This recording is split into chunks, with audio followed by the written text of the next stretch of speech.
Hello, ഹെൽമിലാണ് YouTube ചാനലിലേക്ക് എല്ലാവർക്കും സ്വാഗതം. ഞാൻ നിങ്ങളുടെ സ്വന്തം ബെൻസി. കഴിഞ്ഞ വീഡിയോ കണ്ടിട്ട് ഒത്തിരി പേര് കുറേ സംശയങ്ങൾ ചോദിച്ചിട്ട് ഞാൻ പറഞ്ഞില്ലേ, ഞാൻ സെപ്പറേറ്റ് ആയിട്ട് തന്നെ വീഡിയോ ചെയ്യാമെന്നത്. എന്താണ്, 2 വ്ളോഗിലാക്കാതെ ഒരു വീഡിയോ ചെയ്യുമ്പോൾ അത് എല്ലാവർക്കും ഉപകാരപ്പെടും. അതിനുവേണ്ടിയാണ് എത്ര രൂപയായി, എത്ര ലിറ്റർ ഉണ്ട്, എങ്ങനെയൊക്കെയാണെന്ന് ഫുള്ള് കാണിക്കാതെ ഞാൻ പറഞ്ഞില്ലേ. എനിക്കറിയാവുന്ന രീതിയിൽ ഞാൻ കാര്യങ്ങൾ പറഞ്ഞ് മനസ്സിലാക്കാം. അപ്പോൾ ഞാൻ ഈ വീഡിയോ ചെയ്യാൻ റെഡിയായി നിന്നപ്പോൾ തന്നെയാണ് ഡെമോയ്ക്കായിട്ട് ആൾ വന്നതും ഞാൻ അതിൻ്റെ വീഡിയോ എടുത്തിട്ടുണ്ട്. അതും ഇതിനകത്ത് ഉൾക്കൊള്ളിക്കാം. ഫ്രിഡ്ജിൻ്റെ കാര്യം പറഞ്ഞല്ലോ, നാളുകളായിട്ട് ഞങ്ങൾ തിരക്കിക്കൊണ്ടിരുന്നതായിരുന്നു. എനിക്കൊരു വലിയ ഫ്രിഡ്ജ് വേണമെന്ന് ഭയങ്കര ആഗ്രഹമായിരുന്നു. ജോസാനെ നോക്കിയാണ് ഇത്ര ലേറ്റ് ആവുന്നത്. രാവിലെ തൊട്ട് ഞാൻ വീഡിയോ എടുക്കാനായിട്ട് ജോസാനെ ഓരോ കാര്യങ്ങൾക്ക് വേണ്ടി പുറത്തു പോയിട്ട് പെട്ടെന്ന് വരും, വീണ്ടും പോവും, വരുമോ. ഒരു വീഡിയോ എന്ന് പറയുമ്പോൾ കുറേ സമയം എടുക്കുമല്ലോ. ഇപ്പൊ തന്നെ ആ ഡെമോയ്ക്കായിട്ട് ആള് വന്നപ്പോൾ ഒരു 5 മിനിറ്റ് ഇല്ല, ഒരു 3 മിനിറ്റത്തേക്ക് വന്ന് ജോസാന്റെ സംശയങ്ങൾ തീർത്തു, വീണ്ടും പോയി. ഒരു ആവശ്യത്തിന് വേണ്ടി പോകുന്നതാണ്. പക്ഷെ വീഡിയോ എന്ന് പറയുമ്പോൾ നമുക്കൊരു വീഡിയോ എടുക്കണമെങ്കിൽ 1-2 മണിക്കൂർ പോകും വിശാലമായിട്ടൊരു വീഡിയോ എടുക്കുമ്പോൾ. അപ്പോൾ ഇടയ്ക്കെങ്ങാനും വരുവാണെങ്കിൽ ജോസാനെ കൂടെ ഉൾപ്പെടുത്താം. അല്ലെന്നുണ്ടെങ്കിൽ ഈ വീഡിയോ ഫുള്ള് ഞാൻ തന്നെ ആയിരിക്കും ചെയ്യുന്നത് കേട്ടോ. ഇതാണ് നമ്മുടെ ഫ്രിഡ്ജിന്റെ കൺട്രോൾ, ടെമ്പറേച്ചർ കൺട്രോൾ പാനലായിട്ട് വരും. ഓക്കെ, ഇതിന്റെ ഈ സൈഡ് കൊടുത്തേക്കുന്ന ടെമ്പറേച്ചർ എന്ന് വെച്ച് കഴിഞ്ഞാൽ ഫ്രീസർ കമ്പാർട്ട്മെന്റിന്റെ മാത്രം ടെമ്പറേച്ചർ. റൈറ്റ് സൈഡിൽ കൊടുത്തേക്കുന്ന ടെമ്പറേച്ചർ എന്ന് വെച്ച് കഴിഞ്ഞാൽ താഴെ ഫ്രിഡ്ജ് കമ്പാർട്ട്മെന്റിന്റെ ടെമ്പറേച്ചർ. അപ്പം ഫ്രീസറിന്റെ ഏറ്റവും ഹൈ കൂളിംഗ് എന്ന് വെച്ച് കഴിഞ്ഞാൽ -23 ഡിഗ്രി. ഫ്രിഡ്ജിന്റെ ഏറ്റവും ഹൈ കൂളിംഗ് എന്ന് വെച്ച് കഴിഞ്ഞാൽ 1 ഡിഗ്രി. ഏറ്റവും കുറവ് -15 7, നോർമൽ -19 3. അപ്പം പരമാവധി ലോഡ് കുറവാണെന്നുണ്ടെങ്കിൽ -19 -3 സെറ്റ് ചെയ്ത് വെച്ചിരുന്നതാണ്. അതാണ് നോർമൽ ടെമ്പറേച്ചർ. അത് ഈ ഫ്രീസർ ബട്ടണിൽ ഇങ്ങനെ പ്രസ് ചെയ്താണ് -19. പക്ഷേ നമുക്ക് കൂളിംഗ് ഒരുപാട് വേണം, അതായത് ഫ്രീസറിൽ കൂളിംഗ് കുറവായിട്ടാണ് നമുക്ക് തോന്നുന്നുണ്ടെങ്കിൽ അഡ്ജസ്റ്റ് ചെയ്താൽ മാത്രം അത് ഈ ഫ്രീസർ ബട്ടണിൽ പ്രസ് ചെയ്ത് ഇങ്ങനെ ചേഞ്ച് ചെയ്തിരുന്നത്. സെയിം ഇതേപോലെ തന്നെ ഫ്രിഡ്ജിന്റെ അവിടെ പ്രസ് ചെയ്തിട്ട് ചേഞ്ച് ചെയ്തിരുന്നത്. പിന്നെ നമുക്ക് ഇതിനകത്ത് വരുന്ന ഓപ്ഷൻ എന്ന് വെച്ച് കഴിഞ്ഞാല് പവർ ഫ്രീസ് എന്ന് പറഞ്ഞിട്ടൊരു ഓപ്ഷൻ വരുന്നുണ്ട്. അതായത് ഫ്രീസർ കമ്പാർട്ട്മെന്റ് -19 ഡിഗ്രിയിൽ തന്നെ പെട്ടെന്നൊന്ന് കൂളാവും, പെട്ടെന്നൊന്ന് പവർ ആയിട്ടൊന്ന് ഫ്രീസ് ആവണം. അപ്പൊ അതിന് ഈ centre button power freeze 3 second button ഉണ്ട്. ഇതിൽ 3 സെക്കൻഡ് ഹോൾഡ് ചെയ്ത് പിടിച്ചാൽ മതി. ആ ഒരു ഫംഗ്ഷൻ ആക്റ്റീവ് ആവും. പവർ ഫ്രീസ് എന്ന് പറയുന്ന ഫംഗ്ഷൻ ആക്റ്റീവ് ആവും, പെട്ടെന്ന് കൂളാവും. അത് ഓഫ് ചെയ്യണമെന്നുണ്ടെങ്കിൽ സെയിം ആ ബട്ടൺ 3 സെക്കൻഡ് പ്രസ് ചെയ്ത് പിടിച്ചാൽ ഓഫ് ആയിക്കോളും. സെയിം ഫംഗ്ഷൻ താഴെ നമുക്ക് ഫ്രിഡ്ജിന്റെ കമ്പാർട്ട്മെന്റിലും ചെയ്യാൻ പറ്റും. പവർ കൂൾ എന്ന് പറഞ്ഞ് എഴുതിയിട്ടുണ്ട്, 3 സെക്കൻഡ് എന്ന് പറഞ്ഞ് കൊടുത്തിട്ടുണ്ട്. അപ്പൊ ഫ്രിഡ്ജിന്റെ ബട്ടണിൽ ഒരു 3 സെക്കൻഡ് ഹോൾഡ് ചെയ്ത് പിടിച്ചാൽ ആ ഒരു ഫംഗ്ഷൻ ആക്റ്റീവ് ആവും. അപ്പൊ നമ്മൾ ഇത് ചെയ്യുമ്പോൾ പവർ കൂടുതലാവും, അങ്ങനെ വല്ല പവർ കൂടുതലാവത്തില്ല, പെട്ടെന്ന് കൂളിംഗ്. ഓഫ് ചെയ്യണമെന്നുണ്ടെങ്കിൽ ആ ബട്ടൺ 3 സെക്കൻഡ് ഹോൾഡ് ചെയ്ത് പിടിച്ചാൽ ഓഫ് ആയി. പിന്നെ വരുന്ന ഓപ്ഷൻ എന്ന് വെച്ച് കഴിഞ്ഞാൽ കൺവെർട്ടബിൾ ഓപ്ഷൻ ആണ്. താഴെ ഫ്രീസർ നമുക്ക് ഫ്രിഡ്ജ് ആക്കാൻ വേണ്ടിയിട്ടുള്ള ഓപ്ഷൻ ആണ്. അതിന് ഈ സെന്റർ ബട്ടൺ ഉണ്ട്, ഫ്രീസർ കൺവേർട്ട് എന്ന് പറഞ്ഞ് കൊടുത്തിട്ടുണ്ട്. ഈ ബട്ടൺ ഒരു 3 സെക്കൻഡ് ഹോൾഡ് ചെയ്ത് പിടിച്ചു കഴിഞ്ഞാല് ഫ്രിഡ്ജിൽ വരും. അപ്പൊ താഴെ മേളിൽ ഫ്രിഡ്ജ് ആയിട്ട് വർക്ക്. നമുക്ക് താഴെ ഫ്രീസറിൽ പൊതുവെ സാധനങ്ങളൊന്നുമില്ല, നോർമലി കിടക്കുവാണ്. അപ്പൊ താഴെ ഒരുപാട് ലോഡുണ്ട്, കുറച്ച് ഫ്രീസർ കമ്പാർട്ട്മെന്റിലോട്ട് മാറ്റാം. അങ്ങനെ ഉണ്ടെങ്കിൽ 3 സെക്കൻഡ് ഹോൾഡ് ചെയ്ത് പിടിക്കുമ്പോഴത്തേക്ക് ഫ്രിഡ്ജിൽ അത് വർക്കിംഗ് ആയി. ഓഫ് ചെയ്യണമെന്നുണ്ടെങ്കിൽ ഒരു 3 സെക്കൻഡ് അഗൈൻ പ്രസ് ചെയ്യണം. ഒന്ന് ബ്ലിങ്കും ഓഫ്, നോർമൽ ടെമ്പറേച്ചറിൽ വന്നു. അത് കൺവെർട്ടബിൾ ഓപ്ഷൻ ആണ്. പിന്നെ നമുക്ക് അടുത്ത വരുന്ന ഓപ്ഷൻ എന്ന് വെച്ച് കഴിഞ്ഞാൽ ഫ്രീസർ കമ്പാർട്ട്മെന്റ് മാത്രം ഓഫ് ചെയ്തിടാൻ പറ്റും. ഫ്രീസറിൽ നമുക്ക് ലോഡോ സാധനങ്ങളോ ഒന്നുമില്ല, അപ്പൊ വെറുതെ ആ ഒരു ഭാഗം വർക്ക് ചെയ്യുന്ന കാര്യമില്ല, ഓഫ് ചെയ്തിടണം. സെന്റർ ബട്ടൺ തന്നെ 3 സെക്കൻഡ് ഹോൾഡ് ചെയ്യുക, കൺവെർട്ടർ ബട്ടൺ തന്നെ 3 സെക്കൻഡ് ഹോൾഡ് ചെയ്യുക. ഫ്രിഡ്ജിൽ വന്നു ഒന്നുകൂടെ പ്രസ് ചെയ്ത് ഓഫ്. അപ്പൊ ഫ്രീസർ കമ്പാർട്ട്മെന്റ് ഓഫ് ആവും, താഴെ ഫ്രിഡ്ജ് മാത്രം വർക്ക് ചെയ്യും. ഒന്നുകൂടെ പ്രസ് ചെയ്ത് കഴിഞ്ഞാൽ നോർമൽ കണ്ടീഷനിൽ വരും, നോർമൽ ടെമ്പറേച്ചർ വരും. സെയിം ഫംഗ്ഷൻ താഴെ നമുക്ക് ഫ്രിഡ്ജിന്റെ സൈഡിലും ചെയ്യാം. ഫ്രിഡ്ജ് സൈഡ് നമുക്ക് ഓഫ് ചെയ്തിടാൻ പറ്റും. അതിന്റെ ഇവിടെ സിമ്പിൾ കൊടുത്തിട്ടുണ്ട്. ഈ ബട്ടൺ ഇങ്ങനെ പ്രസ് ചെയ്തിട്ട് ഈ ഒരു ഫംഗ്ഷൻ ആക്റ്റീവ് ആക്കിയിട്ടുണ്ട്. അപ്പൊ ഫ്രിഡ്ജ് സൈഡ് ഓഫ് ആവും. ഓഫ് ആവുന്ന വെച്ച് കഴിഞ്ഞാൽ ഫുൾ ആയിട്ട് ഓഫ് ആവത്തില്ല, ചെറിയൊരു കൂളിംഗ് ആണ്. അതായത് നോർമലി നമ്മൾ ഓഫ് ചെയ്തിട്ട് കഴിഞ്ഞാൽ ഒരു ഫംഗസ് ഒക്കെ പിടിക്കത്തില്ല, അതൊന്ന് പിടിക്കാതിരിക്കാൻ വേണ്ടിയിട്ട് ചെറിയൊരു കൂളിംഗ് ആ ഒരു. അപ്പൊ നമ്മള് വീട് അടച്ചിട്ടേച്ച് പോകുവാണെങ്കിൽ ഇതിനകത്ത് ഇട്ടിട്ടാവൂല്ലേ? ഇത് വെക്കേഷൻ മോഡെന്ന് പറയും. ഇത്രയേ ഉള്ളൂ അതിന്റെ ഒരു കൺട്രോളിംഗ് ആയിട്ട് വരുന്നത്. പിന്നെ വരുന്നത് ഇതിന്റെ സൈഡ് രണ്ടും അത്യാവശ്യം നല്ല രീതിയിൽ ഹീറ്റ് ആവും. ഹീറ്റ് ആവുന്ന വെച്ച് കഴിഞ്ഞാൽ നമ്മൾ പഴയ ആ മോഡൽ ഫ്രിഡ്ജിനൊക്കെ ഗ്രില്ല് പോലെ ബാക്കിലോട്ട് ഈ മോഡലിന് അത് ഇതിന്റെ സൈഡിലായിട്ടാണ് ഫിക്സ് ആയിട്ട് വരുന്നത്. അതുവഴി ഗ്യാസ് സർക്കുലേറ്റ് ചെയ്യുമ്പോൾ ഉണ്ടാവുന്ന ചൂടാണ് നമുക്ക് പുറത്തോട്ട് അടിക്കുന്നത്. അത് കാര്യമാക്കേണ്ട, അത് ഓൾറെഡി ഇതിനുള്ളതാണ്. പിന്നെ വരുന്നത് നമുക്ക് ഇതിനകത്ത് ഫ്രോസ്റ്റ് ഫ്രീ റെഫ്രിജറേറ്റർ ആണ്. അപ്പൊ ഫ്രീസറിൽ ഓവറായിട്ട് ഐസ് ഫോം ആയി കഴിഞ്ഞാൽ ഒരു ഹീറ്റർ വെച്ചിട്ട് അത് ഉരുക്കി കളയും. അപ്പൊ ഹീറ്റർ വർക്ക് ചെയ്യുന്ന ടൈമിൽ ഐസ് പൊടിയുന്ന ഒരു ശബ്ദം നമുക്ക് ഫ്രീസർ കമ്പാർട്ട്മെന്റിൽ കേൾക്കും. അതും കാര്യമാക്കേണ്ടതില്ല, ഹീറ്റർ വർക്ക് ചെയ്യുമ്പോൾ ഉണ്ടാവുന്ന സൗണ്ടാണ്. അതായത് മറ്റേതുപോലെ നമ്മൾ ഡീഫ്രോസ്റ്റ് ഒന്നും ചെയ്യണ്ട, ഓട്ടോമാറ്റിക് ആണ്.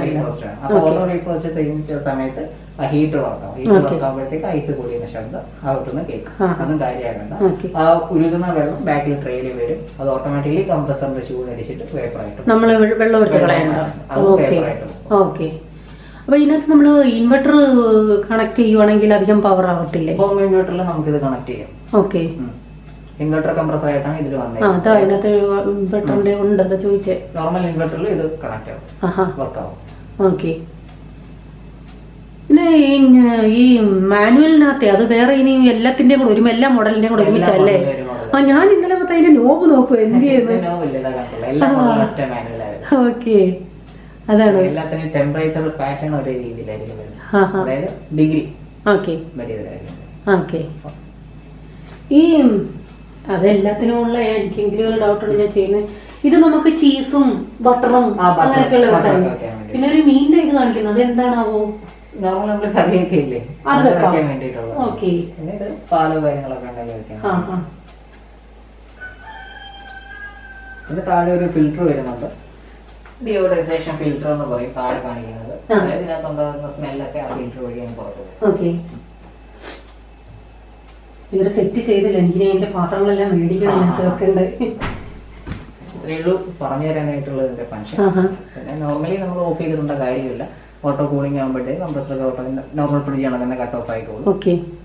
സ്റ്റെബിലൈസർ വെക്കണമെന്നുണ്ടോ? സ്റ്റെബിലൈസറുടെ ഓട്ടോന്റെ പ്രശ്നമുണ്ടോ? ഉണ്ടെങ്കിൽ ഒരെണ്ണം വെച്ചേക്കുന്നത് നല്ലത്. നോർമലി ഇത് സ്റ്റെബിലൈസർ ഫ്രീ ഓപ്പറേഷൻ ആണ്, എന്നാലും ഒരെണ്ണം മേടിച്ച് വെച്ചേക്കുന്നത് നല്ലത്. വീടിന് വോൾട്ടേജ് പ്രശ്നം ഉണ്ടെങ്കിൽ. ഓക്കെ. അപ്പൊ എന്തെങ്കിലും പ്രോബ്ലം ഉണ്ടെന്നുണ്ടെങ്കിൽ കസ്റ്റമർ കെയറിൽ വിളിച്ചാൽ മതി. വിളിക്കും. മേഡം ഏത് ഷോപ്പിൽ നിന്ന് പർച്ചേസ് ചെയ്തത്? പിട്ടാപ്പള്ളി. ഒരു ബില്ല് തന്നിട്ടില്ല, പിട്ടാപ്പള്ളിയിൽ വിളിച്ചു കഴിഞ്ഞാൽ അവർ ഡയറക്റ്റ് കമ്പനിക്ക് കോൾ രജിസ്റ്റർ. അതല്ലാന്നുണ്ടെങ്കിൽ മേഡത്തിന്റെ രജിസ്റ്റർ ചെയ്ത് നമ്മുടെ ടോൾ ഫ്രീ നമ്പർ കൊടുത്തിട്ടുണ്ട് ഇതിന്റെ സൈഡില്. ടോൾ ഫ്രീ നമ്പർ ഉണ്ട്, അവരെ വിളിക്കുന്നത്. ഓക്കെ. മെയിനായിട്ട് ഇത്രയൊക്കെയായിരുന്നു ചോദിക്കേണ്ടത്. ഇനി പുള്ളിക്കാരൻ എന്തെങ്കിലും ചോദിക്കാൻ ഉണ്ടായിരുന്നോന്ന് അറിയില്ല, എനിക്ക് ഇത്ര അറിഞ്ഞാൽ മതിയായിരുന്നു. സാധാരണ നമ്മള് ഫിഷ് മീറ്റ് ഒക്കെ ആണെന്നുണ്ടെങ്കിൽ ഈ 3 മതിയാവുമല്ലോ? മതി. ഫ്രീസറിൽ 19, ഫ്രിഡ്ജിൽ 3. ഓക്കെ. ഓക്കെ. ഫ്രീസർ തെറ്റിപ്പോയിരിക്കും. 19 മതി അല്ലേ? -19 അത്യാവശ്യം നല്ല കൂളിംഗ് ആയിരിക്കും. അത്യാവശ്യം നല്ല കൂളിംഗ് ആയിരിക്കും. അപ്പൊ ഈ 23 ഇടുവാണെങ്കിൽ അതിനകത്ത് എന്തൊക്കെ വെക്കുമ്പോഴായിരിക്കും? 23 നമ്മൾ ഒരുപാട് ദിവസത്തേക്ക് സ്റ്റോർ ചെയ്ത് വെക്കുകയാണെന്നുണ്ടെങ്കിൽ 23 വേണം. അതും കവറിൽ കെട്ടാൻ നമ്മുടെ ഈ കണ്ടെയ്നർ ബോക്സിനകത്ത് അത്യാവശ്യം അത്രയും നല്ലതാണ്. ഓക്കെ. ഇത്രയായിരുന്നു മെയിനായിട്ട് എനിക്കറിയണ്ടേ. ജോസൻ എന്തെങ്കിലും ചോദിക്കേണ്ടതായിട്ടുണ്ടോ? ആണോ? അത് ഞാൻ എടുത്തു. അപ്പൊ വെയിറ്റ് ചെയ്യാൻ പറയാനോ? ഞാൻ ചോദിച്ചില്ല, മനസ്സിലാക്കി കഴിഞ്ഞു. ഇൻവെർട്ടർ കണക്ട് ചെയ്യാൻ പറ്റും. Normal inverter.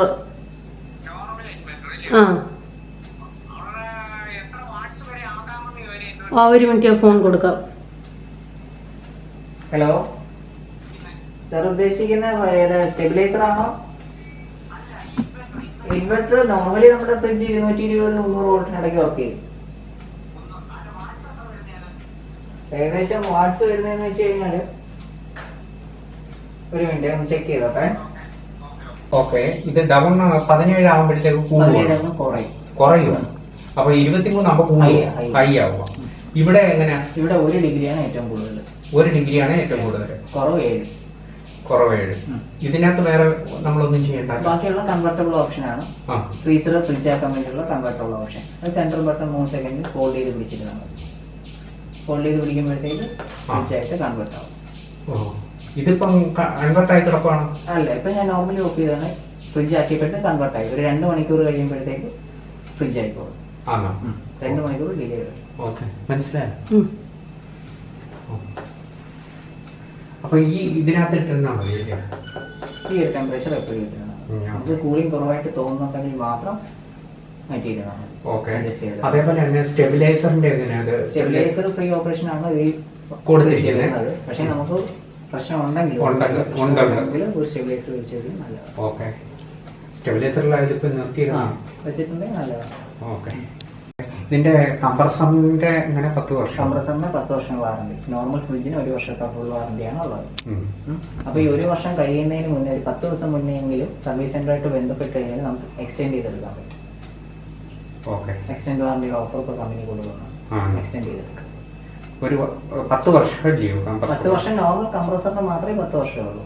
ഫ്രിഡ്ജിന് ഫുള്ള് 1 വർഷമേ ഉള്ളൂ. 1 വർഷം കഴിഞ്ഞ് എന്തെങ്കിലും കംപ്ലൈന്റ് വരുവാണെന്നുണ്ടെങ്കിൽ സാർ പേ ചെയ്യേണ്ടത്. അപ്പൊ അത് 1 വർഷത്തിനകത്ത് വെച്ച് നമുക്ക് എക്സ്റ്റെൻഡ് ചെയ്തെടുക്കുകയോ അങ്ങനെ ചെയ്യാം? എക്സ്റ്റെൻഡ് ചെയ്തെടുക്കാനോ? വാറണ്ടി എക്സ്റ്റെൻഡ് ചെയ്യാനോ? വാറണ്ടി എക്സ്റ്റെൻഡ് ചെയ്യാൻ പറ്റും. അത് എത്ര ചാർജ്? അത് മോഡൽ അനുസരിച്ച് ചെക്ക് ചെയ്ത് ഡീറ്റെയിൽ പറയാം. അങ്ങനെ നാളത്തെ സാറിനെ വിളിച്ച് പറയാം. പിന്നെ അത് 1 വർഷത്തേക്ക്? പിന്നെ 1 വർഷം, 2 വർഷം, 3 വർഷം എക്സ്റ്റെൻഡ് ചെയ്ത്. പിന്നെ ഡീറ്റെയിൽസ് ആണെങ്കിൽ രാവിലെ സാറിനെ വിളിച്ച് കൺഫേം. നാളെ വരുമെന്നാ പറഞ്ഞത്, അതുകൊണ്ടാണ് ഞാൻ പോയത്. അല്ല, ഞങ്ങൾ ഈ റൂട്ടിലുണ്ടായിരുന്നു. റൂട്ടിലുണ്ടായപ്പോ എന്റെ വർക്കെല്ലാം തീർന്നു. ഒരു സൈഡായിരുന്നു. അടുത്ത കൊല്ലം ഉണ്ടെങ്കിൽ ഇപ്പൊ ഈ ചൂട് സമയത്തും ഇത് മതിയായിരിക്കും? ഈ ഫ്രിഡ്ജിന് 3 മതിയായിരിക്കും? മതിയല്ലോ. കുറവായിട്ട് തോന്നുന്നുണ്ടെങ്കിൽ മാത്രം കൂട്ടിയാൽ മതി. അതായത് ലോഡ് കൂടുതലുണ്ടെങ്കിൽ മാത്രം കൂട്ടിയാൽ മതി. ഓക്കെ. പ്രത്യേകിച്ച് ഇനി അതിനകത്തൊന്നുമില്ല. ഈ പെയിന്റ് ഒന്നും ഫെയിൽഡ് ആവത്തില്ല? ഇങ്ങനെയുള്ള കാര്യങ്ങൾ അറിയാൻ വേണ്ടി അകത്തെ വല്ലതൊന്നുമില്ല, എല്ലാം അറിഞ്ഞു. ഓക്കെ. ചിലപ്പോ എന്തെങ്കിലും ഉണ്ടെങ്കിൽ ടോൾ ഫ്രീ വിളിക്കും, ഷോപ്പിൽ വിളിക്കുക ചെയ്താൽ. പിട്ടാപ്പള്ളിയില് ബില്ല് തന്നേക്കാം. ബില്ല് ഞാൻ നോക്കിയോ എവിടെ വെച്ചേക്കുന്നത്? അപ്പോൾ ഡെമോ കണ്ടായിരുന്നല്ലോ, അന്നേരം എനിക്ക് സൂം ചെയ്യാൻ പറ്റിയില്ല. അതിൻ്റെ നടുക്ക് പ്രസ് ചെയ്യാൻ പറയുന്നത് ഇതാണ്. 3 ആയിട്ടാണ് എഴുതിയേക്കുന്നത്. അതിൻ്റെ നടുക്കാണ് പ്രസ് ചെയ്യാൻ പറയുന്നത്. ഫ്രീസറിൻ്റെ ഓപ്ഷനാണെങ്കിലും ഫ്രിഡ്ജിൻ്റെ ഓപ്ഷനിലോട്ടാക്കണമെങ്കിലും എല്ലാം ഇതിൻ്റെ ഈ നടുക്ക് പ്രസ് ചെയ്യാനാണ് പറയുന്നത്. ഇവിടെ എല്ലാം ഡിജിറ്റലായിട്ട് നമ്പർ എഴുതിയിട്ടുണ്ട്. അപ്പോൾ ഇതാണ് നമ്മുടെ ഫ്രിഡ്ജിൻ്റെ കൂടുതൽ ഡീറ്റെയിൽസ്. 2 സ്റ്റാർ ആണ്. Yearly unit 296. സാംസങ്ങിൻ്റെ ആണ്. 2021 മോഡലാണ്. പിന്നെ ഇപ്പോൾ നമ്മൾ കേട്ടതുപോലെ തന്നെ ഡീഫ്രോസ്റ്റ് ഓട്ടോമാറ്റിക് ആയിക്കോളും. അപ്പോൾ അതിനകത്തുനിന്ന് ക്രീറ സൗണ്ട് വരും. അത് ഐസ് പൊടിക്കുന്നതിൻ്റെ പേടിക്കേണ്ടതാണ് പറഞ്ഞത്. അപ്പോൾ അത് അറിഞ്ഞില്ലായിരുന്നുണ്ടെങ്കിൽ സത്യമായിട്ട് നമ്മൾ പേടിക്കും, അയ്യോ എന്താണ് ഫ്രിഡ്ജിനകത്തുനിന്ന് സൗണ്ട് വരുന്നതെന്ന്. 465 ലിറ്ററാണേ. എനിക്ക് ഇന്നലെ ഒരു കമൻറ്റ് വന്നായിരുന്നു, അതിൻ്റെ ഹാൻഡിലിനൊരു കവർ മേടിക്കണേ ആമസോണിൽ. ഇതിൻ്റെ ഹാൻഡിൽ ഇല്ല കേട്ടോ. അതെ ഇതാണ്. ഇവിടെ എന്തെങ്കിലും കവർ ഇടാൻ കിട്ടുമോ എനിക്കറിയില്ല. അതെ ഇവിടെ പിടിച്ചാണ് നമ്മൾ തുറക്കുന്നത്. അങ്ങനെ ഹാൻഡിലില്ല. അപ്പോൾ ഇപ്പം നിങ്ങൾ നോക്കിയാൽ വലിയ സെറ്റിംഗ് ആയിട്ടൊന്നുമല്ല വെച്ചേക്കുന്നത്. എനിക്കിനി ഫ്രിഡ്ജിൽ വെക്കുന്ന പാത്രങ്ങൾ കുറേ മേടിക്കാനുണ്ട്. പിന്നെ ഒരു ഗുണമെന്ന് പറയുന്നത് ഇതുണ്ടല്ലോ, ഇത് നമുക്ക് ആവശ്യമില്ലെന്നുണ്ടെങ്കിൽ മാറ്റാം. ഫിക്സ് അല്ല, ഐസ് ട്രേ ആണ്, മൂവ് ചെയ്യാൻ പറ്റുന്നതാ. അപ്പോൾ ആവശ്യമില്ലെന്നുണ്ടെങ്കിൽ നമുക്ക് അതും മാറ്റാം. അത് അതിൻ്റെ ഒരു പ്ലസ് പോയിന്റ് ആണ്. അത്രയും സ്ഥലത്തൂടെ നമുക്ക് ഫ്രീസറായിട്ട് യൂസ് ചെയ്യാം. പിന്നെ പറഞ്ഞല്ലോ, ഫ്രീസർ വേണ്ടാന്നുണ്ടെങ്കിൽ ഫ്രിഡ്ജായിട്ടും യൂസ് ചെയ്യാം. ഇപ്പോൾ 1 മിനിറ്റാണോ 2 മിനിറ്റാണോ കൂടുതൽ തുറന്നിട്ട് അതിനകത്തൊന്ന് ഇപ്പോൾ കീ സൗണ്ട് കേൾക്കും. ഇച്ചിരി തുറന്ന് കിടക്കട്ടെ, ഞാൻ കേൾപ്പിക്കാം. അതായത് ഡോറ് നന്നായിട്ട് അടഞ്ഞില്ല എന്നുണ്ടെങ്കിൽ അതിനകത്തിൽ നിന്ന് സൗണ്ട് വരും. തൽക്കാലം ഞാനെല്ലാം ഇങ്ങനെ ഒന്ന് ഒതുക്കി വെച്ചിട്ടേ ഉള്ളൂ. എനിക്കിനി കുറേ സാധനങ്ങൾ മേടിക്കാനുണ്ട്. ഫ്രിഡ്ജിൽ വെക്കേണ്ട പാത്രങ്ങൾ മേടിക്കാനുണ്ട്. അതൊക്കെ ഞാൻ ഓൺലൈനേ മേടിക്കത്തുള്ളൂ. സൗണ്ട് വരുന്നത് കേട്ടോ? നിങ്ങൾ കേട്ടോന്നറിയില്ല. അത് ഇത്തിരി നേരം തുറന്നു കിടക്കുമ്പോൾ സൗണ്ട് കേൾക്കും. അപ്പോൾ എന്തായാലും ഫ്രിഡ്ജ് വന്നല്ലോ. അപ്പോൾ അതാ ജോസൻ കുറേ പച്ചക്കറികൾ മേടിച്ചുകൊണ്ട് വന്നിട്ടുണ്ട്. എല്ലാം എനിക്ക് സെറ്റ് ചെയ്ത് വെക്കണം. ഇനി ഇത്രയും നാൾ ഫ്രിഡ്ജിൽ നിന്നുള്ള പരാതിയായിരുന്നല്ലോ, ആ പരാതി തീർക്കാൻ വേണ്ടി കൊണ്ടുവന്ന് ഞാൻ തോന്നുന്നു. കുറേ ഉണ്ട് പച്ചക്കറികൾ. കിറ്റ് കിട്ടിയിട്ടുണ്ട്. എൻ്റെ അമ്മേ, കിറ്റ് ഇതുവരെ അയച്ചില്ല കേട്ടോ. 2-3 ദിവസമായിട്ട് കിറ്റിന് വേണ്ടി നടക്കുക. വെളിച്ചെണ്ണയുണ്ട്. ഈ കിറ്റിന് പോയ പോക്കാണ് ഇന്നലെ ഫ്രിഡ്ജിൽ അവസാനിച്ചത്. ഞാൻ ഈ കിറ്റിൻ്റെ കാണിക്കുമ്പോൾ ചില കമൻറ്റ് വന്നായിരുന്നു, ഇത് പായ്ക്കല്ലേ, സീല് ചെയ്തിട്ടില്ല. ഇത് ഞങ്ങൾക്ക് ഇവിടെ അങ്ങനെ സീല് ചെയ്തൊന്നുമല്ല കിട്ടുന്നത് കേട്ടോ. പയറൊക്കെ ആണെങ്കിലും ലൂസായിട്ട് കെട്ടിയാണ് കിട്ടുന്നത് ചിലതൊക്കെ. ഗോതമ്പ് പൊടി, ശർക്കര വരട്ടി, അത് കൊള്ളാമല്ലോ. പിന്നെന്താണ്, എന്തൊക്കെയോ സ്പെഷ്യലുണ്ട്. അണ്ടിപ്പരിപ്പ്, ഏലക്കയൊക്കെ കുറേ ഉണ്ട് കേട്ടോ. ബോംബെയിലൊക്കെയാണ് ഏലക്കയ്ക്ക് പോയ എണ്ണയാണ്. 10 രൂപയ്ക്ക് 10 എണ്ണമൊക്കെയാണ് തരുന്നത്. തേയില, മഞ്ഞൾപ്പൊടി, നെയ്യ്, തേച്ച് കുളിക്കാൻ സോപ്പ്. കണ്ടില്ലേ, ഇതുപോലെ കെട്ടിയതായിരുന്നു, സീല് വെച്ച കവറൊന്നുമല്ല ഇവിടെ. പരിപ്പ്, ഇപ്രാവശ്യം ഉപ്പുണ്ട്, കഴിഞ്ഞ പ്രാവശ്യം എനിക്ക് ഉപ്പ് കിട്ടിയില്ല. ഇതെന്തുവാണ്? മുളക് പൊടി, ഉണക്കലരി. എനിക്ക് തോന്നുന്നു പായസം വെക്കാനുള്ള സെറ്റപ്പാണ് കേട്ടോ, ഉണക്കലരി പായസം. കടല, നീന്തോ പഞ്ചസാരയായിരിക്കും. ഇത്രയുമാണ് കിറ്റിനകത്ത്. 1 2 3 4 5 6 15 കൂട്ടം ഇപ്രാവശ്യത്തെ കിറ്റിൽ. അപ്പോൾ എന്താണ്, ഞാൻ ഇതൊക്കെ ഒന്ന് ഒതുക്കി പറക്കട്ടെ. ഈ പച്ചക്കറി എല്ലാം ഒന്ന് ക്ലീൻ ചെയ്ത് ഞാൻ വെക്കണം ഫ്രിഡ്ജിൽ, അത് ഞാൻ കാണിക്കാം. പച്ചക്കറി ഒതുക്കി പെറുക്കിക്കൊണ്ടിരുന്നപ്പോഴാണ് മീൻവണ്ടി വന്നത്. ഇന്ന് നേരത്തെ വന്നു. ശീലാവെന്നാണ് പേര് പറഞ്ഞത് കേട്ടോ. ഇത് വറക്കാൻ നല്ലതാണേ. ഇങ്ങനെ നീണ്ടിരിക്കുന്നത് ഞാൻ മേടിക്കാറില്ലായിരുന്നു. ദിവസൻ്റെ കൂടെ കൂടിയ പിന്നെയാണ് ഈ മീൻ കഴിക്കാൻ തുടങ്ങിയത്. പക്ഷേ വറുത്ത് കഴിക്കുമ്പോൾ നല്ലതാണ്. പിന്നെ മേടിച്ചത്, നിങ്ങൾ വിചാരിക്കും എൻ്റെ പൊന്നെ ചേച്ചി ഒരു ഫ്രിഡ്ജും വന്ന് ചേച്ചി ഇതാണ്ട് എല്ലാം മേടിച്ച് സ്റ്റോക്ക് ചെയ്യുവാണെന്ന്. ഇതെന്താണ്? കണ്ണൻ കുഴിച്ചാള, കൊക്കോച്ചാളയെന്ന് പറയും. അത് നല്ല വലിപ്പമുള്ളതാണ്. ഇത് കറി വെക്കാനും വറക്കാനും തേങ്ങാരച്ച് കറിക്കും ഒക്കെ നല്ലതാണ് കേട്ടോ. എൻ്റെ പഴയ ഫ്രിഡ്ജിൻ്റെ ഫ്രീസർ നല്ലതായിരുന്നു കേട്ടോ. അത്യാവശ്യം നല്ല വലിപ്പം ഉണ്ടായിരുന്നു, നന്നായിട്ട് സ്റ്റോക്ക് വെക്കായിരുന്നു അതിനകത്ത്. അപ്പോൾ അത്യാവശ്യം പച്ചക്കറികളൊക്കെ മേടിച്ചിട്ടുണ്ട്. എന്നത്തെയും പോലെ എനിക്ക് സാലഡിന് വേണ്ടിയുള്ള സ്പെഷ്യൽ ഐറ്റംസ് ഒക്കെ മേടിച്ചിട്ടുണ്ട്. എനിക്ക് സാലഡ് ഇഷ്ടമാണെന്ന് ജോസൻ അറിയാം. അതുകൊണ്ട് എപ്പോൾ പോയാലും അതിന് വേണ്ടി കുറച്ച് ക്യാരറ്റോ കാക്കിടിയോ ക്യാപ്സിക്കോ ഒക്കെ മേടിക്കും. കാക്കിടിയൊക്കെ അരമുറി വെച്ചൊക്കെ എടുത്താലും അത്യാവശ്യം കുറേ ദിവസത്തേക്കുണ്ട് എനിക്ക് സാലഡിന്. എനിക്ക് മാത്രമല്ല, ഞങ്ങൾക്ക് 2 പേർക്കും ഇഷ്ടമാണ്. ഉണ്ടാക്കിയാൽ ഞങ്ങൾ 2 പേരും കഴിക്കും. അപ്പോൾ കഴുകാൻ പറ്റുന്ന വെജിറ്റബിൾസ് കഴുകി തുടച്ചൊക്കെയാണ് വെക്കുന്നത്. അതാകുമ്പോൾ കുറച്ചുകൂടി വൃത്തിയായിട്ടിരിക്കുമല്ലോ. തക്കാളി ഈ പച്ചക്കറി കിറ്റിനകത്തുള്ളതായിരുന്നു. അതിനകത്ത് ഉരുളക്കിഴങ്ങ് നല്ല മണ്ണുള്ളത്, അതുകൊണ്ട് ആ പച്ചക്കറികൾ മൊത്തവും മണ്ണായി. അപ്പോൾ എല്ലാം കഴുകി തുടച്ചേ പറ്റൂ. അപ്പോൾ ഇതിനകത്ത് കാണിക്കുന്ന ഈ പാത്രങ്ങളെല്ലാം ഞാൻ ബോംബെ വെച്ച് ഡിമാർട്ടിൽ നിന്ന് മേടിച്ചതാണ്. ഇവിടുത്തെ ഫ്രിഡ്ജിൽ വെക്കാൻ സൗകര്യമില്ലാഞ്ഞുകൊണ്ട് ഇതെല്ലാം മാറ്റി വെച്ചേക്കുമായിരുന്നു. ഇപ്പോൾ ഓരോന്നായിട്ട് ഫ്രിഡ്ജിൽ വെക്കാൻ എടുത്തതാ. അല്ലാതെ ഫുഡൊക്കെ ഇട്ടടച്ച് വെക്കുന്ന പാത്രങ്ങളാണ് എൻ്റെ ഇല്ലാത്തത്. ഞാൻ മേടിക്കണമെന്ന് പറഞ്ഞില്ലേ, അതായത് ഫുഡ് കണ്ടെയ്നർ, അതൊക്കെ മേടിക്കണം. കഴിഞ്ഞ ദിവസം എനിക്കൊരു കമൻറ്റ് വന്നായിരുന്നു, ഫ്രിഡ്ജ് ലൈനർ മേടിക്കാൻ. അതായത് നമ്മുടെ ഫ്രിഡ്ജിൻ്റെ തട്ടിൽ വിരിക്കുന്ന ഷീറ്റില്ലേ, അതാണ് ഉദ്ദേശിച്ചത്. നിങ്ങൾ യൂസ് ചെയ്തവർ ഏതാണ് നിങ്ങൾ യൂസ് ചെയ്യുന്നത്, നല്ലത് ഏതാണെന്നൊന്ന് പറയണേ. ഞാൻ ഓൺലൈൻ നോക്കിയപ്പോൾ അതിനകത്ത് പ്ലാസ്റ്റിക്, റബ്ബർ, PVC ഇങ്ങനെ 3 എണ്ണം കാണിക്കുന്നുണ്ട്. അതിനകത്ത് ഏതാ നല്ലതെന്ന് എനിക്കും അറിയില്ല. ഇത് കൊച്ചുള്ളി ഇവിടെ ഓൾറെഡി ഉണ്ടായിരുന്നു. അപ്പം ജോസൻ പറഞ്ഞ് 2 കിലോ 50 രൂപയ്ക്ക് കിട്ടി, നീ ഒന്ന് നോക്ക് നല്ലതാണോ എന്ന്. എനിക്കൊരു സംശയം ഉണ്ടായിരുന്നു, ഇത്രയും വില കുറച്ച് കിട്ടിയപ്പോൾ നല്ലതായിരിക്കുന്നു. പക്ഷെ നല്ല ഒന്നാന്തര ഉള്ളിയാണ് കേട്ടോ. ഞാൻ ഈ മേടിച്ചിട്ടിരിക്കുന്ന പഴയ ഉള്ളി എന്ന് പറയുന്നത് 1 കിലോ 80 രൂപയ്ക്ക് മേടിച്ചതായിരുന്നു. പുതിയതിനെ വേറെ ഒരു പാത്രത്തിലോട്ട് ആക്കി പഴയതിനെ അതുപോലെ തന്നെ വെച്ചിട്ടുണ്ട്. ആദ്യം പഴയത് യൂസ് ചെയ്യാം. ഇന്ന് അത്ര വെയിലില്ല, മൂടി കിട്ടിയ അന്തരീക്ഷം. വെയിലുള്ളപ്പോൾ ഇത്തിരി വെയിലത്ത് വെച്ചൊന്ന് ഉണക്കിയെടുക്കാം. ഞാൻ കഴിഞ്ഞ വ്ളോഗിൽ മല്ലിയിലയും പുതിനയിലയും കുറേ നാളുകൾ സ്റ്റോർ ചെയ്യുന്ന നിഷ പറഞ്ഞു തന്ന ഒരു ടിപ്പ് ട്രൈ ചെയ്തായിരുന്നു. അത് ഏകദേശം 1.5 ആഴ്ചയോളം നല്ലതായിട്ടിരുന്നായിരുന്നു കേട്ടോ. പക്ഷെ അതിനുശേഷം എനിക്ക് തോന്നുന്നു ഇടയ്ക്കിടയ്ക്ക് കറണ്ട് പോകുന്ന പ്രശ്നം ഉണ്ടായിരുന്നു. അതുകൊണ്ടായിരിക്കും ഇത്തിരി പെട്ടെന്ന് കേടായിപ്പോയി. ആ വീഡിയോ കണ്ടിട്ട് എൻ്റെ വാട്സപ്പ് നമ്പറിൽ ആലപ്പുഴയിലുള്ള നമ്മുടെ സബ്സ്ക്രൈബർ അഞ്ജലി എനിക്ക് ഫോട്ടോസ് സഹിതം ഷെയർ ചെയ്ത വോയിസ് ഇട്ട് തന്ന ഒരു ടിപ്പാണിത്. ഒരു കുപ്പിക്കകത്ത്, അത് കുപ്പി ഇങ്ങനെ ചില്ലുകുപ്പി വേണമെന്നൊന്നും ഇല്ല, അഞ്ജലി ഒരു പ്ലാസ്റ്റിക് കുപ്പിക്കകത്ത് തന്നെ ഇട്ട് വെച്ചേക്കുന്നത്. ഇതുപോലെ ലേശം വെള്ളം, അതായത് വേരും ഇത്തിരിയും തണ്ടൂടെ ഒന്ന് മുങ്ങിക്കിടന്നാൽ മതി. ഒത്തിരി വെള്ളമായി പോയാൽ അതിൻ്റെ തണ്ട് അഴുകി പോകും. അതിന് കുറച്ച് വെള്ളം എടുത്താൽ മതി. എന്നിട്ട് മല്ലിയില നന്നായിട്ട് കഴുകി വൃത്തിയാക്കി അതിനകത്തോട്ട് വെക്കുക. അതിനുശേഷം കുപ്പിക്കകത്ത് ഒതുങ്ങുന്ന രീതിയിൽ അതിനെ അമക്കി വെച്ച ശേഷം നല്ലപോലെ അടച്ചു വെക്കുക. അഞ്ജലി എനിക്ക് കാണിച്ച ഫോട്ടോ 2 ആഴ്ചയായിട്ട് അങ്ങനെ തന്നെ ഇട്ട് വെച്ചതാണെന്ന് പറഞ്ഞ് നല്ല ഫ്രഷ് ആയിട്ടിരിക്കുകയാണേ. അപ്പോൾ എന്തായാലും അതുകൂടെ ഒന്ന് ട്രൈ ചെയ്യാം. എല്ലാം നമുക്ക് ട്രൈ ചെയ്ത് നോക്കാം. ഏതാണ് ഏറ്റവും നല്ലതെന്ന് വെച്ചാൽ അത് ഫോളോ ചെയ്യാം. ഇത് പച്ചക്കറി കിറ്റിനകത്ത് കിട്ടിയ കഷ്ണങ്ങളുണ്ടല്ലോ, അത് അങ്ങനെ തന്നെ വെക്കുന്നതിനേക്കാൾ നല്ലത് അതിനകത്തെ ആ അരിയും സ്പോഞ്ച് പോലുള്ള സംഭവങ്ങളും ഒക്കെ ഉണ്ടല്ലോ, അതൊക്കെ എടുത്ത് കളഞ്ഞ ശേഷം ഇങ്ങനെ വെക്കുകയാണെന്നുണ്ടെങ്കിൽ കുറേ നാൾ ഇങ്ങനെ കേടാകാതിരിക്കും. അപ്പം ഞാൻ ആദ്യം ഇങ്ങനെ വെക്കാമെന്നാണ് വിചാരിച്ചത്. പിന്നെ ഒരു സംശയം, ഇങ്ങനെ തുറന്നു വെച്ചിരിക്കുകയാണ്, അപ്പോൾ അഴുകിപ്പോകാൻ ചാൻസ് ഉണ്ടോ എന്നൊരു സംശയം വന്നിട്ട് പിന്നെ ഞാൻ എന്ത് ചെയ്തെന്നോ അത് മൊത്തം ചെത്തി വൃത്തിയാക്കി കഴുകി എടുത്ത ശേഷം ഓരോ പീസാക്കി ഡബ്ബയ്ക്കകത്താക്കി വെച്ചു. കാരണം പീസ് എന്ന് പറയുന്നത് അവിയലിന് വേണമെങ്കിൽ അവിയലിന് എടുക്കാം, സാമ്പാറിന് വേണമെങ്കിൽ സാമ്പാറിന് എടുക്കാം. ആ രീതിയിലാണ് ഞാൻ പീസാക്കിയേക്കുന്നത്. കാരണം കുഞ്ഞു കുഞ്ഞു കഷ്ണങ്ങളാക്കിയാൽ പിന്നെ അത് അവിയലിനകത്ത് ഇടാൻ പറ്റില്ലല്ലോ. അപ്പോൾ അതേ ഷേപ്പിൽ ഒന്ന് അഡ്ജസ്റ്റ് ചെയ്താണ് കട്ട് ചെയ്തേക്കുന്നത്. ഒരു 2 പീസ് അധികം ഉണ്ടായിരുന്നു, അത് വേറെ ചെറിയൊരു ഡബ്ബയ്ക്കകത്താക്കി വെച്ചു. എളുപ്പത്തിന് വേണ്ടി ചെയ്യുന്നവരാണെങ്കിൽ ഇതുപോലെ പീസാക്കി വെച്ചാൽ ആവശ്യത്തിന് എടുത്താൽ മതി. അതുപോലെ ക്യാരറ്റ് ആണെങ്കിലും ക്ലീൻ ചെയ്ത് പീസൊക്കെ ആക്കി വെക്കാം. അപ്പോൾ ഹെൽത്ത് കോൺഷ്യസ് ആയിട്ടുള്ളവരയ്യോ ഒരിക്കലും അങ്ങനെ ചെയ്യരുത്, വെജിറ്റബിൾസ് ഒക്കെ അന്നേരം മാത്രം എടുത്ത് ക്ലീൻ ചെയ്ത് കട്ട് ചെയ്യാവൂ എന്ന്. അതാണ് ഏറ്റവും നല്ലത് അന്നേരം ആവശ്യത്തിന് കട്ട് ചെയ്യുന്നതാണ്.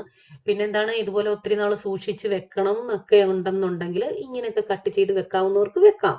സിപ്ലോ കവർ ഉണ്ടെങ്കിൽ ഏറ്റവും ബെസ്റ്റ് അതാണേ. അപ്പൊ കുറെ പേര് കഴിഞ്ഞ വീഡിയോ കണ്ടിട്ട് ഞാൻ സംശയം ചോദിച്ചായിരുന്നു, നിങ്ങൾ ഓൺലൈൻ വഴി വലിയ ഇലക്ട്രോണിക്സ് ഐറ്റംസ് മേടിക്കുന്നുണ്ടെങ്കിൽ കമന്റ് ഇടണേന്ന്. ഒത്തിരി പേര് ഓൺലൈൻ വഴിയാണ് മേടിച്ചത്. അത് കേട്ടപ്പോൾ ഞങ്ങൾക്ക് ഒരു സന്തോഷമായി. ഇനി എന്തെങ്കിലും ആവശ്യമുണ്ടെങ്കിൽ അങ്ങനെ മേടിക്കാമല്ലോ. അപ്പൊ നിങ്ങൾ ആരെങ്കിലും ഇൻവെർട്ടർ യൂസ് ചെയ്യുന്നവര് ഓൺലൈൻ വഴിയാണെങ്കിൽ അങ്ങനെ, അല്ലാതെ മേടിച്ചതാണെങ്കിൽ അങ്ങനെ, ഓൺലൈൻ വഴി മേടിച്ചിട്ടുണ്ടെങ്കിൽ ഏതാണ് നല്ലത്, നിങ്ങൾ ഏത് കമ്പനിയുടെയാണ് യൂസ് ചെയ്യുന്നത്, എത്ര വർഷമായി യൂസ് ചെയ്യുന്നതെന്ന് ഒന്ന് കമന്റ് ഇടണേ ഇൻവെർട്ടറിനെ കുറിച്ച്. അപ്പൊ ക്ലീൻ ചെയ്തൊക്കെ ഒന്ന് ഒതുക്കി വെക്കാം. സൈഡിലോട്ടൊന്നും അങ്ങനെ ഒന്നും വെച്ചിട്ടില്ല. അപ്പൊ എല്ലാം ഓരോ സ്ഥലത്തോട്ട് ഒതുക്കി വെച്ചു. കറിവേപ്പില, ഫ്രഷ് ആയിട്ടുള്ള കറിവേപ്പില വേറെ പാത്രത്തിനകത്താക്കി, പച്ചമുളക് പിന്നെ എല്ലാം ഓരോ സ്ഥലത്ത് വെച്ചു. സത്യം പറഞ്ഞാൽ എല്ലാം വെച്ചിട്ട് പച്ചക്കറിക്കൊട്ട കാലിയ.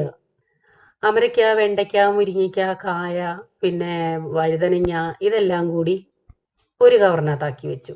സ്ഥലം കുറെ കൂടി സേവ് ചെയ്യാൻ ഏറ്റവും നല്ലത് സിപ്ലോ കവറാണ്. ഇങ്ങനെ പാത്രങ്ങളായിട്ട് വെക്കുന്നതിനേക്കാളും നല്ലത് എനിക്ക് തോന്നുന്നു സിപ്ലോ കവർ ആണെങ്കിൽ നമുക്ക് കുറെ കൂടി സ്റ്റോർ ചെയ്യാൻ പറ്റും. ഇതിപ്പോ എന്തായാലും ഇത്രയും വെച്ചിട്ടും പച്ചക്കറിക്കൊട്ട കാലിയായിട്ട് കിടക്കുകയാണ്. ഞാൻ ഇതിനകത്ത് സ്പേസ് കൂടുതലുണ്ടെന്ന് പറഞ്ഞാൽ നിങ്ങൾ ശ്രദ്ധിച്ചാൽ, നമ്മൾ ഓരോ സാധനങ്ങളും തട്ടിനകത്ത് വെച്ചിട്ട് 2 വരിയായിട്ട് നമുക്ക് വെക്കാൻ കിട്ടും. അത്രയ്ക്ക് വീതിയുണ്ട്. അപ്പൊ ഈ കുപ്പിക്കകത്ത് കാണുന്നത് നേരത്തെ നമ്മൾ ആ വയലറ്റ് ഡബ്ബയ്ക്കകത്ത് ഇട്ട് വെച്ചിരുന്ന കറിവേപ്പിലയാണ്. അപ്പോൾ ആ ഡബ്ബ യൂസ് ചെയ്യാനായിട്ട് എടുത്തപ്പോൾ കറിവേപ്പില ഊരി ആ കുപ്പിക്കകത്തോട്ടിട്ട് വെച്ചു. അപ്പൊ ഇനി ആദ്യം ആ ഇത് യൂസ് ചെയ്യും. പിന്നെ പുതിയത് വേറെ പാത്രത്തിൽ ഓൾറെഡി ഉണ്ട്. ഇത് കുറച്ച് ഇഞ്ചി കുറെ നാളായി മേടിച്ചിട്ട്. സാധാരണ ഇഞ്ചിയൊക്കെ ഞാൻ ഇത്തിരി വെയിലത്ത് വെച്ചൊന്ന് ഉണക്കി ഫ്രിഡ്ജിൽ വെക്കാതെ പുറത്ത് തന്നെ വെക്കുക പതിവ്. ഇത് പക്ഷെ മേടിച്ചോണ്ട് വന്നപ്പോഴേ നനഞ്ഞതായിരുന്നു. പുറത്ത് വെച്ചിട്ട് എനിക്കത് കൂടുതലായിട്ട് കേടാവുന്നത് പോലെ തോന്നിയത് കൊണ്ട് ഫ്രിഡ്ജിൽ വെച്ചിരിക്കുകയായിരുന്നു. അപ്പൊ ഇത് നല്ലതുപോലെ ചിരണ്ടി ക്ലീനാക്കി കഴുകി വൃത്തിയാക്കി ഒരു പാത്രത്തിലാക്കി ഫ്രിഡ്ജിലിട്ട് വെച്ചിരുന്നാൽ ആവശ്യമുള്ളപ്പോൾ എടുത്ത് യൂസ് ചെയ്യാമല്ലോ. ചിലപ്പോഴൊക്കെ ഞാനതിന്റെ പേസ്റ്റ് ഉണ്ടാക്കി വെക്കാറുണ്ട്. ഇതിന്റെ ഞാൻ പേസ്റ്റ് ഉണ്ടാക്കിയില്ല, കാരണം അത്തിരി വിളഞ്ഞ ഇഞ്ചിയല്ല, പൊട്ട് ഇഞ്ചിയാ. ഇഞ്ചി എന്ന് പറഞ്ഞ് യൂസ് ചെയ്യാമെന്നേ ഉള്ളൂ, നാടൻ ഇഞ്ചിയല്ല. അപ്പൊ ഇതൊക്കെ എൻ്റെ കയ്യിൽ ഉള്ളത് വെച്ചുള്ള ഒരു അഡ്ജസ്റ്റ്മെന്റ് ഫ്രിഡ്ജ് ഒരുക്കും എന്ന് വേണമെങ്കിൽ പറയാം.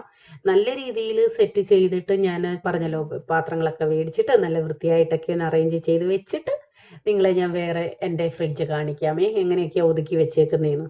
അപ്പൊ ഈ ഫ്രിഡ്ജിനെ പറ്റി നിങ്ങൾ ഡീറ്റെയിൽ എല്ലാം അറിഞ്ഞു കാണും. ഇന്നലെ ഞങ്ങളൊരു വീഡിയോ ഇട്ടിട്ടുണ്ടായിരുന്നു. അപ്പോൾ ഇതിനെപ്പറ്റി ഇനിയിപ്പോൾ പറയാൻ പ്രത്യേകിച്ച് ഒന്നുമില്ല. ഇതിൻ്റെ ഈ സ്റ്റാർ എന്ന് പറയുന്നത് 2 സ്റ്റാർ ആണ്. 3 സ്റ്റാർ 4 സ്റ്റാർ ഇങ്ങനെ ഓരോ സ്റ്റാർ അനുസരിച്ച് എനർജി കൺസപ്ഷൻ അനുസരിച്ച് ഫ്രിഡ്ജ് വരുന്നുണ്ട്. ഇതിപ്പോൾ 296 യൂണിറ്റ് ആണ് പെർ ഇയർ പറഞ്ഞിരിക്കുന്നത്. മറ്റേ 3 സ്റ്റാർ ആണെന്നുണ്ടെങ്കിൽ 239, 235 ഇങ്ങനെ പല കമ്പനിയുടെ വേരിയേഷൻ അനുസരിച്ച് വ്യത്യാസം വരും. പിന്നെ ഇത് ഈ ഫ്രിഡ്ജിനകത്ത് ഉള്ള ഒരു ഗുണമെന്ന് പറയുന്നത്, ഇതിനകത്ത് 120 വാട്ട്സ് ആണ് ഈ ഫ്രിഡ്ജിന് വരുന്നത്. ഇത് ഇൻവെർട്ടറുമായിട്ട് കണക്ട് ചെയ്യാനൊക്കെ, കാര്യം ലോഡ് കുറവാണ്, വാട്ട്സ് കുറവായതുകൊണ്ട് അതിനകത്ത് കണക്ട് ചെയ്യാനൊക്കെ. നമ്മള് 2 സ്റ്റാറും 3 സ്റ്റാറൂടെ കാൽക്കുലേറ്റ് ചെയ്തപ്പോൾ ഒരു 40-45 യൂണിറ്റ് ഇയർലി വ്യത്യാസമുണ്ട്, അത്രേ ഉള്ളായിരുന്നു. അതല്ലാതെ മറ്റു ഇതൊന്നുമില്ല. പിന്നെ ഞങ്ങൾക്ക് ഈ ഫ്രിഡ്ജ് ഇഷ്ടപ്പെടാൻ കാര്യം എന്ന് പറയുന്നത്, ഈ ഫ്രിഡ്ജിന്റെ കളർ എന്ന് പറയുന്നത് പെബിൾസ് ബ്ലൂ. അതാണ് ഇതിന്റെ കളർ. ബ്ലൂ പെബിൾസ് ബ്ലൂ എന്ന് പറയുന്നതാണ് ഈ കളർ. 394 നിന്ന് ഫയൽ ചെയ്ത് ഇങ്ങനെ പോകുമ്പോഴാണ് പിന്നെ ഇതേപോലെ അവിടെ സാർ വിളിച്ച് പറഞ്ഞ് 465 താല്പര്യം ഉണ്ടെന്നുണ്ടെങ്കിൽ തരാമെന്ന് പറഞ്ഞു. 49,900 ഇതിന്റെ വില. ഞങ്ങൾ സാംസങ്ങിൻ്റെ ഓൺലൈനിലും അതേപോലെ ഫ്ലിപ്കാർട്ട്, ആമസോൺ എല്ലാം നോക്കിയത് കേട്ടോ. അതിലും കുറച്ചാണ് നമുക്കിത് തന്നിരിക്കുന്നത്. കാര്യം എന്ന് വെച്ച് കഴിഞ്ഞാൽ ഏകദേശം ഓണത്തിൻ്റെ ഓഫറും പിന്നെ ഏകദേശം 10-60 രൂപയോളം ഓൺലൈനിൽ നോക്കിയപ്പോഴും 60 അങ്ങാണ്ടൊക്കെ ആയിരുന്നു കാണിച്ചില്ല. ഞങ്ങൾ ഓർക്കുന്നില്ല. എന്തായാലും നിങ്ങൾ വേണമെങ്കിൽ സെർച്ച് ചെയ്ത് നോക്ക് കേട്ടോ. സാംസങ് 465 ലിറ്റർ പെബിൾസ് ബ്ലൂ ഒന്ന് നോക്കിയാൽ മതി. എനിക്ക് കളർ ഒത്തിരി ഇഷ്ടപ്പെട്ടു കേട്ടോ, ഒരു വെറൈറ്റി കളർ, നല്ല കളർ. രണ്ടാമത് എനിക്ക് ആ മാനേജരോട് കൂടുതൽ കാര്യം എന്ന് പറയുന്നത്, മാനേജർ അവിടുത്തെ ഒരു സ്റ്റാഫ് പോലെ അല്ല. സ്റ്റാഫ് എന്ന് പറഞ്ഞാൽ ആ ഒരു മാനേജറിന്റെ പൊസിഷനിലല്ല. കസ്റ്റമർ ഇവിടെ വരുന്ന കസ്റ്റമർ നല്ല സാറ്റിസ്ഫൈഡ് ആയിരിക്കും. പുള്ളി ആ രീതിയിൽ എല്ലാ കാര്യവും പ്രസന്റ് ചെയ്യുന്നുണ്ട്, പറഞ്ഞു തരുന്നുണ്ട്. എനിക്ക് ലാസ്റ്റില് ഞങ്ങള് ലാസ്റ്റ് സാധനമൊക്കെ എടുത്ത് ഓർഡർ ചെയ്ത് ബില്ലൊക്കെ ആയി വരാൻ നേരം പുള്ളിക്കാരൻ ജോസനെ വിളിച്ചിട്ട് സാറേ ഞാൻ ജോസേട്ടാന്ന് വിളിക്കാം, എന്നെ സാറേ എന്ന് വിളിക്കണ്ട, യോഗേഷ് എന്ന് വിളിച്ചാൽ മതി, ഞാൻ ജോസേട്ടാന്ന് വിളിക്കാം. ഈ തിരുവനന്തപുരം റൂട്ടിന് TPM പെയ്ത്തോമിന്റെ ഓപ്പോസിറ്റും കോട്ടയം റൂട്ടിന് അവിടെ ഒരു പെട്രോൾ പമ്പ് ഉണ്ട്. പെട്രോൾ പമ്പിന് അടുത്തായിട്ട് Kottayam route road side left സൈഡിൽ അങ്ങോട്ട് പോകുമ്പോൾ വലിയ ഷോറൂം അവിടെ ഉണ്ട്, വലിയ കടയാണ്, പിട്ടാപ്പള്ളിയിൽ എഴുതിയിട്ടുണ്ട്. ഇനി ബാക്കിയുള്ള ഇത് കാര്യം എന്ന് പറയുന്നത് നിങ്ങൾക്ക് നന്ദി പറയാൻ വേണ്ടിയാണ്. എന്തുവാ ഞങ്ങളിത് എടുക്കുവാനും നിങ്ങളുടെ ഓരോ സപ്പോർട്ടാണ് ഞങ്ങൾക്ക് ഇതേപോലുള്ള സാധനങ്ങൾ കിട്ടുന്നത്. അതിന് നിങ്ങളോടും ഞങ്ങൾ നന്ദി പറയുന്നു. നിങ്ങളായ സബ്സ്ക്രൈബേഴ്സായ നിങ്ങൾ ഞങ്ങളുടെ വീഡിയോ കാണി, ഞങ്ങളെ സ്നേഹിക്കുകയും അതേപോലെ തന്നെ ഞങ്ങളോടൊപ്പം നിങ്ങൾ കൂടെ നിൽക്കുന്നതാണ് ഞങ്ങൾ മുൻപോട്ട് ഇങ്ങനെ പുതിയ വീഡിയോ ചെയ്യാൻ, പുതിയ സാധനങ്ങൾ ചെയ്യാൻ, പുതിയത് നിങ്ങൾക്ക് പറഞ്ഞു തരാൻ. അപ്പോൾ സാറിൻ്റെ പേര് യോഗേഷ്, പിട്ടാപ്പള്ളി. ഈ മാനേജറുടെ നമ്പർ ഞാൻ നിങ്ങൾക്ക് തരാം. അത് നീട്ടെ. ഇത്രയൊക്കെയാണ് ഞങ്ങളുടെ ഫ്രിഡ്ജ് റിവ്യൂ. ഇങ്ങനെയാണ് ഞങ്ങളുടെ ഫ്രിഡ്ജ് റിവ്യൂ എന്ന് പറയുന്നത്. ഇങ്ങനെയൊക്കെയാ. ഈ ഫ്രിഡ്ജിന്റെ മുമ്പിലൊക്കെ വന്ന് തുറന്ന് കാണിച്ച് ഇങ്ങനെ ടൈയൊക്കെ ഇട്ട് കെട്ടി ഇത് പറയേണ്ട ആവശ്യമൊന്നുമില്ല. സിമ്പിളായിട്ട് ഒരു കാര്യമാണ്. എല്ലാ വീട്ടിലും ഫ്രിഡ്ജുണ്ട്. ഇതിനെക്കാട്ടി വലിയ ഫ്രിഡ്ജുള്ള വീടുകളും ഉണ്ട്. അപ്പം ഞങ്ങളുടെ ചാനൽ സബ്സ്ക്രൈബ് ചെയ്യാത്തവർ സബ്സ്ക്രൈബ് ചെയ്യുക. സബ്സ്ക്രൈബ് ചെയ്താൽ മാത്രമേ ഞങ്ങൾ ഇടുന്ന വീഡിയോസ് തക്ക സമയത്ത് നിങ്ങൾക്ക് കാണാനൊക്കൂ. ചേച്ചി തക്ക സമയത്ത് ഇടുന്നില്ലെന്നുള്ളത് പരാതി നിങ്ങൾക്കുണ്ട്. അത് കുഴപ്പമില്ല, മുമ്പോട്ട് ഇനിയിപ്പം അടുപ്പിച്ച് വീഡിയോ വരും. അപ്പോൾ ഈ വീഡിയോ ഇവിടെ നിർത്തുകയാണ്. ഈ ഫ്രിഡ്ജിന്റെ ഡീറ്റെയിൽ ഇനി കൂടുതൽ അറിയുന്നവർ ഞങ്ങൾക്കൊന്ന് പറഞ്ഞു തരിക. പിന്നെ ഈ ഫ്രിഡ്ജ് ഇതിനെക്കാട്ടി നല്ല ഫ്രിഡ്ജുകൾ വേറെ ഉണ്ട്. നിങ്ങൾക്ക് ഇഷ്ടമാണെന്നുണ്ടെങ്കിൽ അത് തന്നെ എടുക്കണം, ഇത് തന്നെ എടുക്കണമെന്ന് പറയുന്നില്ല. പിന്നെ രണ്ടാമത് ഇത്രയും വലുത് ആവശ്യമുണ്ടെങ്കിൽ എടുക്കുക. അപ്പോൾ വീഡിയോ നിർത്തുന്നു. വീണ്ടും എല്ലാവർക്കും ബായ്. ദാണ്ടെ ഫ്രിഡ്ജ് ഒന്നും കൂടെ ഒന്ന് കണ്ടോ. ഈ മേളിൽ ഇരിക്കുന്ന ഫ്രീസർ ഉണ്ടല്ലോ, ഞങ്ങളുടെ പഴയ ഫ്രിഡ്ജിലെ സാധനം എല്ലാം കൂടെ ഇതിൽ കൊള്ളാനേ ഉള്ളായിരുന്നു.